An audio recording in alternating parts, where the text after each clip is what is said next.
Hello everyone, good morning. एक question मेरे पास बहुत ज़्यादा आ रहा है काफ़ी कैंडिडेट्स का, और वो ये है कि इस समय किस एग्जाम पर फोकस करें, आरओ या यूपीपीसीएस 2024। आपको पता है कि आरओ का एग्जाम 15 दिन बाद लगा हुआ है, और उसके बाद में 45 दिन अप्रॉक्स के बाद में यूपीपीसीएस 2024 का एग्जाम लगा हुआ है। 17 मार्च को ऑब्वियसली एग्जाम है उसका। फॉर्म फिलिंग भी चल रही है। अगर आपने फॉर्म फिल नहीं किया है, सबसे पहले आज जाकर के फॉर्म फिल करिए। किसी भी चीज़ का वेट मत करिए, कल करेंगे, परसों करेंगे, यहाँ से आएंगे तब करेंगे, वहाँ से आएंगे तब करेंगे, कुछ नहीं। आज के आज फॉर्म फिल करिए। अगर आपने नहीं किया, कमेंट में शेयर करिए। ये सिर्फ इसलिए है सो दैट आपको याद रहे कि आपको फॉर्म फिल करना है। तो अब इसमें मेन बात यह आती है कि इस एग्जाम पर फोकस किया जाए। देखिए, इसमें दो तरीके के कैंडिडेट हैं जिनमें प्रॉब्लम आ रही है एक्चुअल में।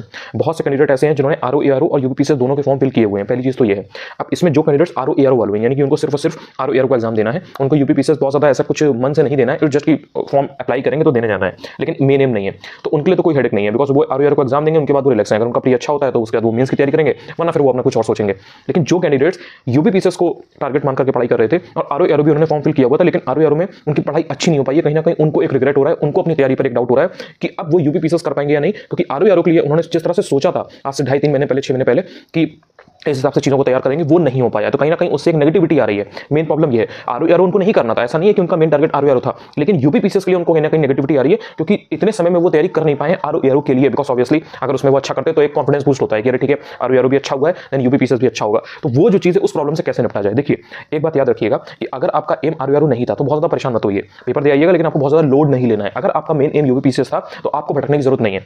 इस बार दोनों एग्जाम लगातार लगे हुए हैं, यानी कि एक फरवरी में है, एक मार्च में है। तो ऑब्वियस बात है कि आपने अगर पहले से एक फुल प्रूफ प्लान नहीं बना रखा है, एक तगड़ी स्ट्रेटजी नहीं बना रखी है, स्मार्ट तरीका नहीं लगा रखा है, तो कहीं ना कहीं आपका एग्जाम डूबेगा। कोई ना कोई एग्जाम तो डूबेगा ही डूबेगा, ये आपको एक्सेप्ट करना है। इसमें कुछ ऐसी बात नहीं है कि लाइक आप इन चीज़ों से भागते रहो, आपको लगे कि नहीं आप ये भी संभाल लेते, वो भी संभाल लेते, फिर उसके साथ में यूपी पुलिस का भी अगर कोई एग्जाम आ गया, कोई और एग्जाम भी आपने सुन लिया कि सीएसआईआर की कोई वैकेंसी आई हुई है, आप उसमें भी फॉर्म डालकर उसमें भी पढ़ने चले गए।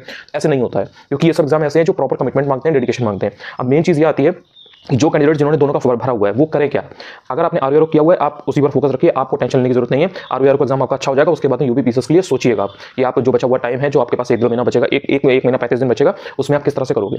अगर आपको आरओ में इतना नहीं है फोकस, टारगेट आपका जो है वो यूपीपीसीएस है, तो इस समय आज से जो अप्रॉक्स 1.5 महीना बचा हुआ है, 48-49 दिन बचे हुए हैं यूपीपीसीएस के लिए, उसको 45 दिन मानिए, 15-15 दिन की 3 स्लॉट लगाइए। और ये जो अगले 15 दिन होने वाले हैं, यानी कि आरओ के एग्जाम तक, ये 15 दिन आपको वेस्ट नहीं करने हैं अगर आप यूपीपीसीएस टारगेट कर रहे हो तो। और उसके बाद में जब एग्जाम हो जाएगा तब 15-15 दिन की 2 स्लॉट और मारना। तो इस तरह से आप 15-15 दिन की 3 स्लॉट मारोगे, ये 3 स्लॉट ही आपको आगे ले जाएंगे यूपीपीसीएस के लिए। अब यहां से जो 45-48 दिन बचे हुए हैं, मोटे-मोटे जो 45 दिन बचे हुए हैं यूपीपीसीएस के लिए, अब वो समय चला गया कि आप बहुत ज्यादा प्लानिंग करोगे, कोई बहुत ग्रैंड ऐसी प्लानिंग होगी, आपको अलग से 3-4 महीने 6 महीने मिलेंगे, देन आप उसके लिए तैयारी करोगे, आप स्टैंडर्ड बुक उठाओगे, ये करोगे, वो करोगे। इन सब चीजों का टाइम जा चुका है। आपके पास फाइनली 45-48 दिन बचे हुए हैं, इनमें आपको फुल प्रूफ अपनी तैयारी करनी है। इसलिए स्मार्ट तरीका लगाइए। यूपीपीसीएस से संबंधित एक चीज, छोटे से लेकर के पूरा आगे तक, एडवांस तक, हर चीज में शेयर करता रहूंगा। जैसे मैंने आरओ का किया हुआ है, लेकिन आपको मेहनत करनी पड़ेगी। यहां से आपको 7-8 घंटे डेली देने पड़ेंगे। अगर आप फुल टाइम प्रिपरेशन कर रहे हो, सिर्फ और सिर्फ आपको पूरे दिन पढ़ना होता है, तो कम से कम 8 घंटे यहां से दो, क्योंकि फाइनल लैब चल रही है। मतलब ऐसा नहीं है कि अब आपको अलग से कोई बहुत ऐसी कोई चीज आपके लिए होने वाली है कि आप तब जाकर के पढ़ोगे। आरओ के एग्जाम के बाद आपके पास इतना समय नहीं बचेगा कि उसमें आप शुरू करके पढ़ लो। ये बात आपको समझनी पड़ेगी। और ध्यान रखना, जो भी अपनी चीज आपने अभी तक चीजें आरओ के लिए पढ़ रखी हैं, वो आपको डेफिनेटली यूपीपीसीएस में हेल्प करेंगी। यूपीपीसीएस का जो प्रीलिम्स है वो आरओ से एक लेवल ऊपर होता है, आप उसके समांतर रख सकते हो। मतलब उसके पैरेलल में आप मान सकते हो कि हाँ ठीक है, कुछ चीजें इसमें रैंडम आती हैं तो वो टफ हो जाता है आरओ का पेपर, तो कहीं से भी ईजी नहीं होता है आरओ का पेपर, लेकिन यूपीपीसीएस कहीं ना कहीं अपना एक स्टैंडर्ड मेंटेन करके चलता है। तो जो भी आप पढ़ाई कर रहे हो, जो भी आपने गट्टा चक्र पढ़ी है, जो भी आपने लूसेंट पढ़ी है, जो भी आप करंट अफेयर्स तैयार कर रहे हो, ये सब आपको यूपीपीसीएस में हेल्प करने वाला है। इसलिए आरओ का अगर एग्जाम आपने देने का सोचा है, आप उसके लिए पढ़ाई कर रहे थे, तो उसमें अपना यहाँ पर हिम्मत को कम मत होने दो, अपनी जो ताकत है उसको कम मत होने दो, अपना फोकस खोने मत दो। क्योंकि यहाँ से अगर 15 दिन निकाल दिए, यहाँ से अगर 15 दिन वेस्ट कर दिए यही सोच के कि अरे मेरी तैयारी आरओ में अच्छी नहीं हो पाई, यूपीपीसीएस में कैसे होगा, तो बिल्कुल नहीं हो पाएगा। ये बात ध्यान रखना। अगर दिमाग में ये चीज आएगी कि कैसे होगा, मेरा तो नहीं होगा, मेरे तो कम नंबर आ रहा है, मेरा कैसे होगा, अगर ये चीज दिमाग में रहेगी तो बिल्कुल नहीं होगा। ये बात ध्यान रखना। साइकोलॉजी कहती है, मैं नहीं कह रही है, जैसे आपको मैं बता रहा हूँ ये चीज होती है। और अगर हर समय दिमाग में ये रखोगे कि कैसे करना है मुझे, ठीक है ये हो गया, इतने दिन वेस्ट हो गए, यहाँ पर मेरी तैयारी इतनी कमजोर है, अभी इतने ये पोर्शंस मेरे वीक हैं, इनको मुझे स्ट्रॉन्ग करना है। अगर इस तरफ जाओगे तो जो 15-20 दिन 1 महीना भी होगा ना, उसमें तैयार कर ले जाओगे। इसलिए ये डाउट जो बना हुआ है ना कि किस पर फोकस करें, इससे आगे निकल करके जो भी दिन आपके पास है, एक दिन का हिसाब आपके पास होना चाहिए, डायरी आपके पास होनी चाहिए, उसमें अपना एक रिकॉर्ड मेंटेन करो कि हाँ भाई ये एक हफ्ता था, इस एक हफ्ते में मैंने ये सब्जेक्ट तैयार कर लिए हैं, ये चीजें मैंने तैयार कर ली है। और ये अगर 15 दिन जो अगले होने वाले हैं आरओ के एग्जाम तक, ये अगर आपने बढ़िया निकाल दिए, आरओ का पेपर देकर आओगे भी ना, उसमें रिजल्ट आपका कुछ भी हो, लेकिन यूपीपीसीएस के लिए आप अच्छे से तैयार होगे। और बहुत क्रूशियल है ये, मतलब यहाँ पर गंभीर हो जाओ, एकदम सिंसियर हो जाओ।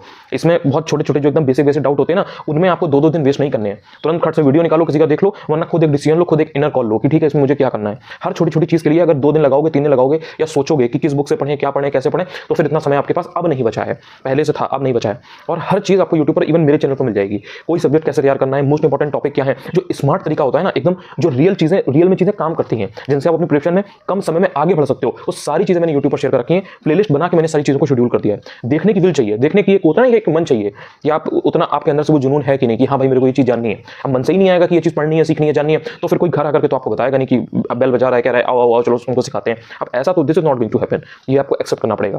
तो इसलिए ये जो समय है इसमें एक एक दिन को यूटिलाइज करो, टेंशन मत लो, ये देखो कैसे बेटर कर सकते हो। लगातार सारी चीजें मैं शेयर करता रहूंगा दोनों ही एग्जाम के लिए। Thank you so much.